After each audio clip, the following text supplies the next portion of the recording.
control dyan. Ulitin ko lang mabilis.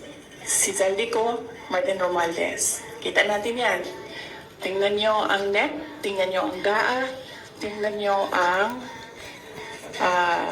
tingnan nyo ang NEP, tingnan nyo ang GAB, General Appropriations Bill, tingnan nyo ang GAA. Makikita ninyo ang galawan dyan. Hindi na siya kailangan ng expert. Sundan nyo lang kung ano yung nagbabago. Anong isa pa? Na-proof ko dyan, yung AKAP. Diba? Nagtalo sila sa AKAP. Sinasabi ng mga senador, hindi naman namin nakita yun noon eh. Sabi ni Saldi ko, o diba? Pinirmahan nyo, digital signature ninyo, pinahiram ninyo, pinirmahan nyo yan. Andun yan. Wala nang bycam na nangyayari. Ang sa akin lang, presidente ka, di ba? So you have the full responsibility. Experts, finance experts nandyan sa iyo. So nakikita nila, di ba? Oh, President, Mr. President, ito po yung net natin. Pero pagdating po sa GAB, ganito na po yung nangyari. Di ba magtatanong ka na, ano nangyari? Bakit naging ganito? Di ba?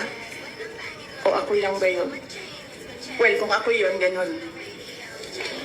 Ano nangyari? Bakit ganito na ang GAB? Pagdating ng Senate, ano nangyari? Tingnan nyo. Bakit ganito na? Pagdating ng BICAM, di ba? Merong daming insertions. Walang paper trail and then suddenly sa BICAM nandoon na. Uy, di ba magtatanong ka? Bakit ganito?